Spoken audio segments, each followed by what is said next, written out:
திமுகவுக்கு இதுதான் வேலையாக? சவுக்கு சங்கர் ஒரு ஆளுன்னு அவர் பின்னாடி திடுறது திமுகவுக்கு வேலையா? தனி மனித ஒழுக்கக்கேடா கஞ்சா வச்சுக்கிட்டு அதை வச்சுக்கிட்டு இதை வச்சுக்கிட்டு அவருடைய ஆசை நாய்க்கு 1.5 கோடி வீடு வாங்கி கொடுத்துக்கிட்டு மதுரவாயில் பெரிய பங்களா கட்டிக்கிட்டு ஏது உங்களுக்கு இதெல்லாம் காசு எங்கே இருந்து இருந்துச்சு? நீங்களே சஸ்பெண்ட் ஆகியிருக்கீங்க.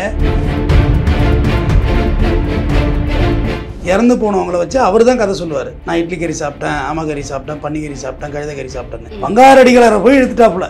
நல்லா தாண்டா நீ சொல்கிற, ஆனால் வந்து மக்கள்கிட்ட தாண்டா போய் ரீச் ஆகலன்னு எங்கள் அப்பா சொன்னார். ஊரெல்லாம் அப்பா அப்பாங்கிறாரு யாரை பார்த்தாலும். தனக்கு எய்ட்ஸ் இருக்குன்னு ஒரு அறிக்கையை ஒருத்தர் வெளியிடுறாரு, சாம்பிள் ரிசல்ட்டை வெளியிடுறாரு. வெளியிடக்குள்ள நீங்கள் ஒரு ப்ராப்பரான மனிதனாக இருந்தால் எனக்கு எய்ட்ஸ் இல்லை இது மாதிரி அவதூறாக சொல்கிறாரு. அவர் மேலே நான் வழக்கு போகிறேன், மாநகராட்சி வழக்கு போகிறேன். சொல்லணுமா சொல்லக்கூடாது? இது ஒரு பேஷன் ஆகி போச்சு. சீமான் வந்து திருச்சியில் வந்து வரணும்னு சொல்கிறாருல்ல, அவர் ஜாதி பார்க்குறாரு. இது என்ன புத்தி? இது என்ன மாதிரி மனநிலை? அவங்களுக்கு எதுமா ஜாதி மொழியெல்லாம் நீ அதை தேடி கண்டுபிடிக்கிற பாரு என்ன ஜாதின்னு. அப்போ உங்கள்கிட்ட தான் இருக்குது ஜாதி அழுக்கு புத்தி. ஆனால் அந்த ஸ்ட்ராட்டஜியெல்லாம் இங்கே ஒர்க் அவுட் ஆகாது. ஏன்னா விஜய் வந்து கட்சி ஆரம்பிச்சுட்டு விழுப்புரத்துக்கு மக்களை கூப்பிட்டு இப்போ ப்ரைஸ் கொடுப்பாருன்னு பார்த்தாக்க ஃபோட்டோ ஷூட் எடுத்துட்டாப்புல. ஆனால் திரிசாவோட தனி விமானத்தில் போயிட்டுருக்காரு. என்னவா இருக்கும்? பேய் பிசாசு மோகினி பிடாரி குட்டி சேத்தான் ரத்த காட்டேரி கெட்ட ஜுன்கள் துருவாத்மாக்கள் காத்து கருப்பு கழிப்பு நாகதோஷம் வாஸ்து தோஷம் தீராத நோய்கள் செய்வினை பிரேதாத்மா பில்லி சூனியம் ஏவல் எடுக்கும் ஜின்பாவா நிலையம். தொடர்புக்கு ஸ்கிரீனில் தெரியும் நம்பரை அணுகவும். ரிஃப்ளெக்ட் நேயர்களுக்கு வணக்கம். இன்னைக்கு நம்ம கூட அட்வொகேட் தமிழ்வேந்தன் அவர்கள் இணைஞ்சிருக்காரு. அவர்கிட்ட பேசுறதுக்கு சில முக்கியமான விஷயங்கள் இருக்கு, வாங்க பேசலாம். வணக்கம் சார். வணக்கம்மா, எப்படி இருக்கீங்க? ரொம்ப நல்லா இருக்கேன்.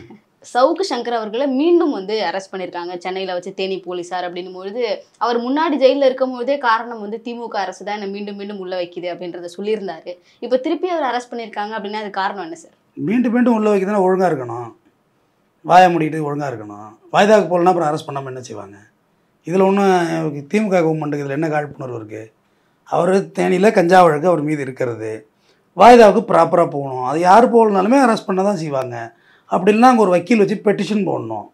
வாய்தாவுக்கு வர முடியல, உடம்பு சரியில்லை, அதனால ஒரு பெட்டிஷன் போடணும்.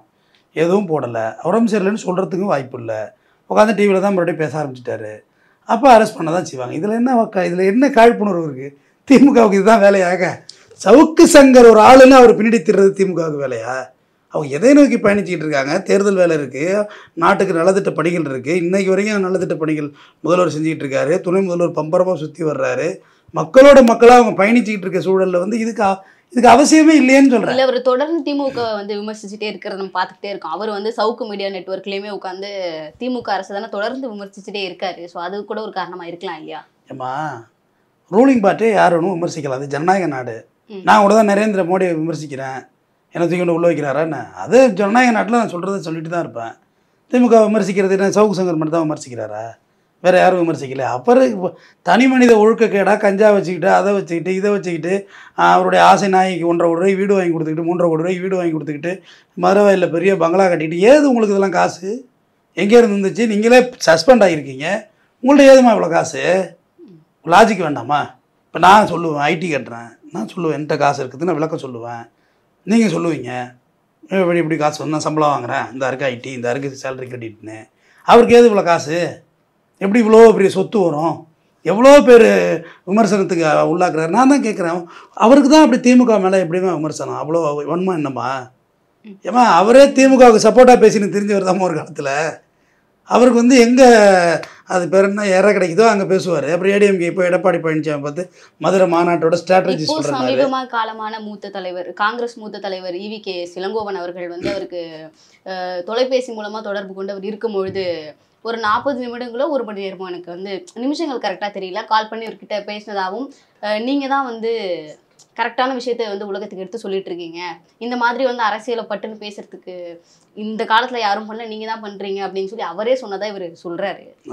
இவர் வாழும் சீமான் அப்புறம் என்ன செய்யறது? இறந்து போனவங்கள வச்சு அவர் தான் கதை சொல்லுவார். நான் இட்லி கறி சாப்பிட்டேன், ஆமக்கறி சாப்பிட்டேன், பன்னிக்கறி சாப்பிட்டேன், கழுத கறி சாப்பிட்டேன்னு. ஏன்னா இல்லைன்னு சொல்கிறதுக்கு யாரும் இல்லை, மறுப்பு இல்லை. பங்காரடிகளை போய் எடுத்துட்டாப்புல. நல்லா தாண்டா நீ சொல்கிற, ஆனால் வந்து மக்கள்கிட்ட தாண்டா போய் ரீச் ஆகலன்னு எங்கள் அப்பா சொன்னாருன்னு.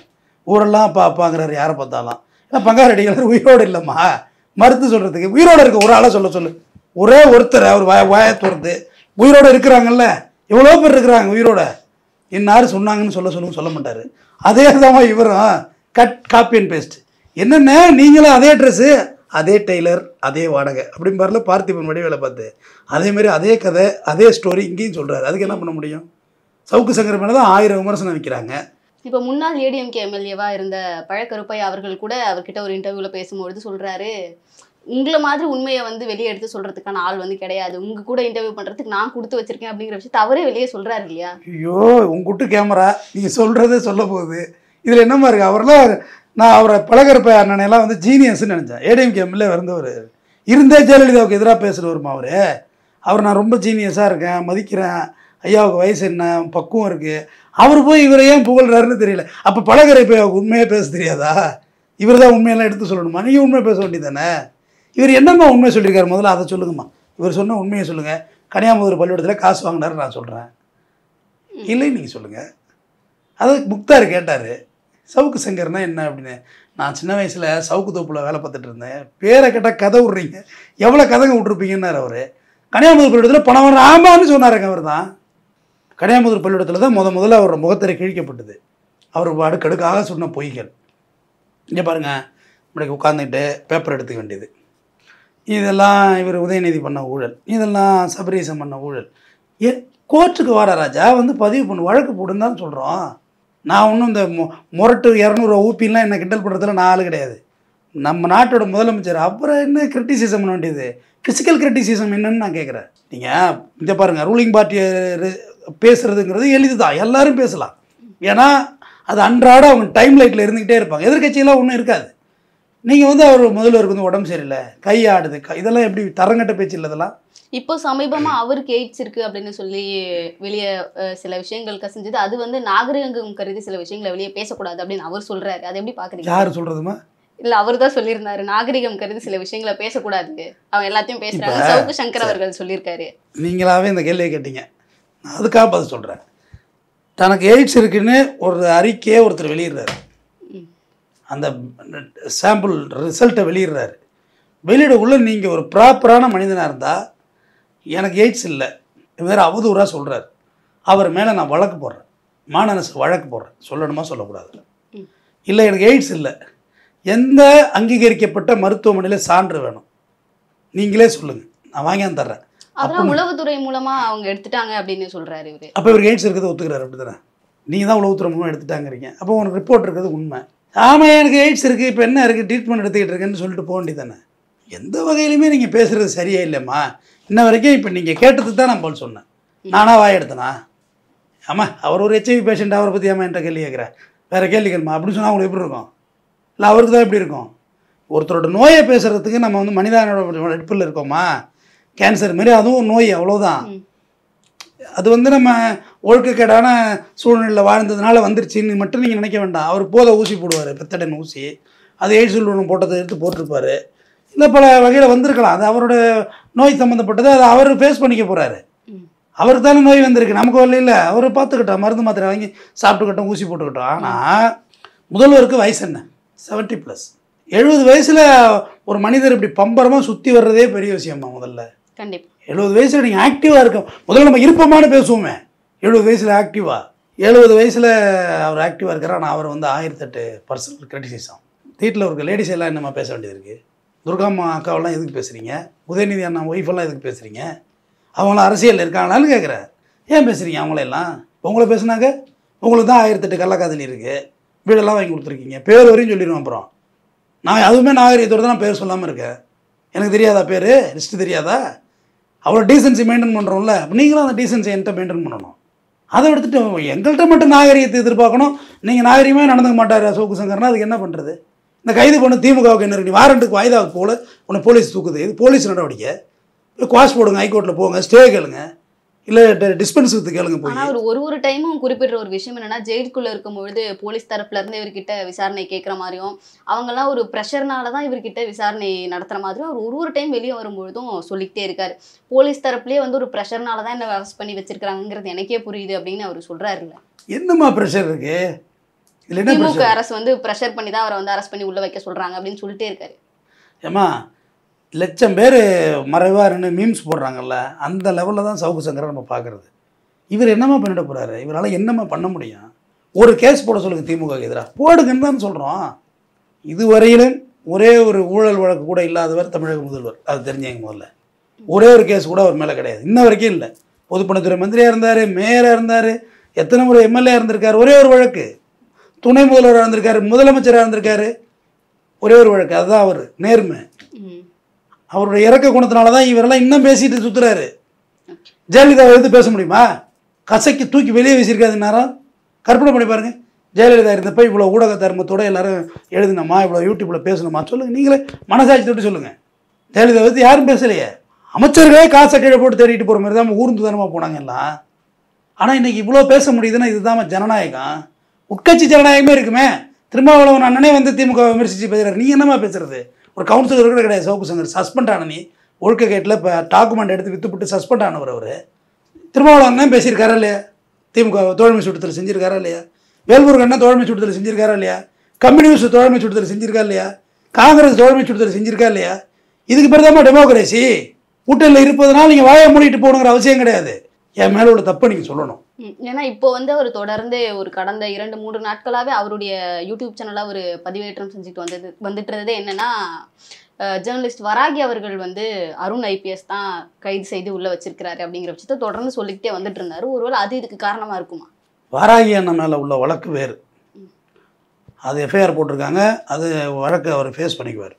இவர் மாரிலாம் கிடையாது அவர். ஓகே, அவர் ஜென்டில்மேன் தான். நான் சொல்லுவேன், வராகின்னு தெரியும், பர்சனலாக தெரியும். அது அவருக்கும் அருணுக்கும் என்ன கமிஷனர் ஐயாவுக்கும் என்ன கான்ட்ரவர்சியெல்லாம் எனக்கு தெரியாது. அவர் ஒரு ஐபிஎஸ் ஆஃபீஸர்கிட்ட நமக்கு என்னமோ கொடுக்கல் வாங்கல் வாக்கியா தகராறா? சொல்லுங்கள். அவர் மேலே விமர்சனம் பண்ணுறது அவர் எதோ கரப்ட் ஆஃபீஸரா? சொல்லுங்கள், பேசுவோம். நானே கேட்குறேன், நாளைக்கு போகிறப்ப சார் நீங்கள் கரப்டாக அதுமாதிரி சொல்கிறாங்களேன்னு கேட்குறேன். மக்கள் பார்க்குற எளிய ஒரு போலீஸ் ஆஃபீஸராக இருக்காருமா அவர். யார் வருமோ நீ போய் பார்க்கலாம், அதுவும் குறைய சொல்லுங்கள். அதுக்கு நிவர்த்தி பண்ண போகிறாரு. ஆம்சாங் கேஸ் எவ்வளோ துரிதமாக சார்ஜ் ஷீட் போட்ட மனுஷன் அவர். அவரை போய் என்னம்மா குறை சொல்ல வேண்டியது இருக்குது? இது ஒரு பேஷன் ஆகி போச்சு. சீமான் வந்து திருச்சியில் வந்து வரணும்னு சொல்கிறாருல்ல, அவர் ஜாதி பார்க்குறாரு. இது என்ன புத்தி? இது என்ன மாதிரி மனநிலை? அவங்களுக்கு எதுமா ஜாதி மொழியெல்லாம் நீ அதை தேடி கண்டுபிடிக்கிற பாரு என்ன ஜாதின்னு. அப்போ உங்கள்கிட்ட தான் இருக்குது ஜாதி அழுக்கு புத்தி. கண்டுபிடிக்கலாமா? அதுமாரி ஒரு ஐபிஎஸ் ஆஃபீஸர் போய் நீங்கள் ஜாதி கண்டுபிடிச்சி பேசுகிற, கலெக்டரை ஜாதி கண்டுபிடிச்சி பேசுகிறேன்னா ஜாதி புத்தி உங்கள்கிட்ட தானே இருக்குது. அவங்கள்ட்ட எப்படி ஜாதி இருக்குன்னு கேட்குறேன். சொல்லுங்கள். எல்லாரும் ஒன்று தான். Okay sir. அவங்க வந்து டிபார்ட்மெண்ட்டில் சர்வீஸ் டிபார்ட்மெண்ட்டில் உள்ளவங்க. அவங்களுக்கு இதுக்கு என்ன இருக்குன்னு கேட்குறேன். இறுதியாக ஒரு கேள்வி சார், 2026 எதிர்கட்சியாக வரதுக்கான வாய்ப்புகள் யாருக்கு இருக்குது? இது இந்த 2026 எதிர்கட்சியாக அதிமுக இருக்குமா? நான் அதை மறுத்து பேசலை. அவ்வளோ அரசியல் புரியாத தற்கொலை கிடையாது. நம்ம எதிர்கட்சியாக அதிமுக இருக்கும். ஆனால் எத்தனை சீட்டில் இருப்பாங்கன்னு சொல்ல முடியாது. தாவேகா வராதா சார்? வர முடியாதுமா. ப்ராக்டிக்கலாக பேசுவோம். எப்படி வர முடியும்? விஜயகாந்த் சாரை விடவாமா விஜய் பெரிய ஆள். விஜயகாந்த் சாரே ஃபஸ்ட்டு வாட்டி ஒரு சீட்டு ஜெயிச்சார், 2வது வாட்டி ஏடிஎம்கே அலைன்ஸில் எதிர்கட்சி தலைவராக உட்காந்தார். நான் மறுக்கலை. ஆனால் அந்த ஸ்ட்ராட்டஜியெல்லாம் இங்கே ஒர்க் அவுட் ஆகாது இப்போ. ஏன்னா விஜய் வந்து கட்சி ஆரம்பிச்சுட்டு விழுப்புரத்துக்கு மக்களை கூப்பிட்டு இப்போ ப்ரைஸ் கொடுப்பாருன்னு பார்த்தாக்க ஃபோட்டோ ஷூட் நடத்திட்டாப்புல. ஆனால் திரிசாவோட தனி விமானத்தில் போயிட்டுருக்காரு. என்னவா இருக்கும்? தனி விமானத்தில் போகிறாங்களே வெளிநாட்டுக்கு, கோவாவுக்கு, இவர் நம்ம கீர்த்தி சுரேஷ் கல்யாணத்துக்கு. ஆனால் விழுப்புரம் போய் பார்க்க அவருக்கு நேரம் இல்லை. நான் இளம் தலைவராக நான் விஜய் விமர்சிக்கிறது கிடையாது. ஏன்னா எல்லோரும் உள்ளே வரணும். அண்ணன் உதயநிதியும் அதான் சொன்னார், என் நண்பர் தான் வரட்டும் அப்படின்னு. இளம் தலைவராக இருப்பதற்கு நிறைய குவாலிஃபிகேஷன் இருக்குமா? வேட்டியை மடித்து கட்டிட்டு நிற்கிறாள்மா விஜயகாந்த். மேட்டியை மடித்து கட்டிட்டு இறங்கி போனாள். உங்கள் வீட்டிலலாம் ஒரு வேளை சோறு போட மாட்டீங்க, நெஞ்செல்லாம் அடைக்குது விஜயகாந்தை பற்றி பேசினால. உங்கள் வீட்டுக்கெல்லாம் வந்தால் ஒரு வேளை சோறு போட மாட்டீங்க, எனக்கு அதுவே போதுமே, ஆயில வாழ்ந்துட்டு போயிடுவாங்க அப்படின்னு சொன்ன மனிதர். அதுக்கு பிறகு அவருக்கு வந்து அரசு மரியாதையோடு அடக்கம் பண்ணி கொடுத்தது திமுக அரசு. அண்ணாவுக்கு கூட அவ்வளோ பெரிய ஊர்வலம் இல்லை. விஜயகாந்துக்கு அவ்வளோ பெரிய அங்கேருந்து ஹாஸ்பிட்டல்லேருந்து இங்கே வர்ற வரையும் பாதுகாப்பு கொடுத்தது திமுக கவர்மெண்ட். ஆனால் அவங்களே எதிர்த்து பேசுனாங்க பிரேமலதாக்கா. இன்றைக்கி போய் சேராத இடத்துல சேர்ந்து நிற்கிறாங்க ஏடிஎம்கேயோட. தவறான ஸ்ட்ராட்டஜி, அரசியல் புரிதல் ரொம்ப குறைவு. அவங்க நினச்சிட்டு இருக்காங்க மக்கள் வந்து அப்படி நினைப்பாங்க. இப்போ விஜய் என் தம்பினாங்க, புள்ளனாங்க, விஜய் எதிர்த்து பேசுகிறாங்க. உங்களோட நிலைப்பாடுங்க, யாரோட நீங்கள் போக போகிறீங்க? விஜய் ஒரு தத்துவத்தை முன்னோக்கிறாருமா, ஆட்சியில் பங்கு, அதிகாரத்தில் பங்குங்கிறது. அது பாமகவுக்கு பக்காவை போட்ட வலை. அது அரசியல் அறிவு அவருக்கு யாரும் நல்லா சொல்லிக் கொடுக்குறாங்க, பேக் ஆஃபீஸர்லேருந்து நல்லா சொல்லிக் கொடுக்குறாங்க. ஆனால் அவர் அதால் மெயின்டைன் பண்ண முடியாதுமா. பாலிடிக்ஸ் மெயின்டைன் பண்ணுறது அவ்வளோ ஈஸி இல்லைம்மா. காலையில் எழுந்தால் 4 மணிக்கு எழுந்ததுலேருந்து 5 பேப்பர் படிச்சுட்டு அப்படியே அவங்க வாழ்க்கை போகிற பற்றி நைட்டு 2 மணி வரையும் அரசியலாக தான் இருக்கும். அண்ணன் திருமாவளவன் சொல்லுவார், எனக்கு ப்ரைவேசியே கிடையாது, என்னோட கூட தூக்குறது கட்சிக்காரங்க, காரில் இருக்குது கட்சிக்காரங்க, ஹோட்டலில் இருக்குது கட்சிக்காரங்களோட வாழ்கிறேன். ஏன் சிரிக்க மாட்டீங்கன்னு கேட்குறாங்க திருமாவளவன் அண்ணனை. எப்போவுமே ஒரு சமுதாயத்தில் நடுக்க ஒடுக்கப்பட்ட மக்களோட குரலை கேட்டவன்.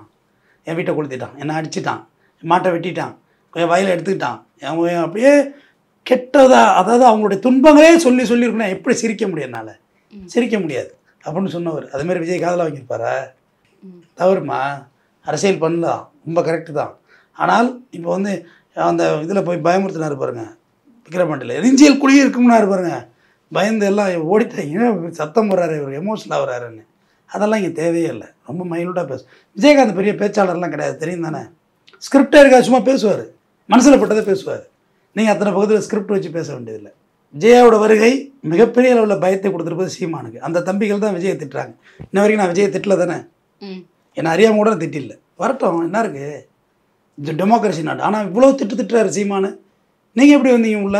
உங்களுக்கே 1008 விமர்சனங்கள் இருக்குது, ஆனால் நீங்கள் வர்றீங்க, இவரை வரக்கூடாதுன்னு சொல்கிறீங்க. இது என்ன நியாயம்னு கேட்குறேன். தொடர்ந்து எங்ககிட்ட பல தகவலை பகிர்ந்துக்கிட்டீங்க. உங்கள் நேரத்துக்கு ரொம்ப நன்றி சார். நன்றி.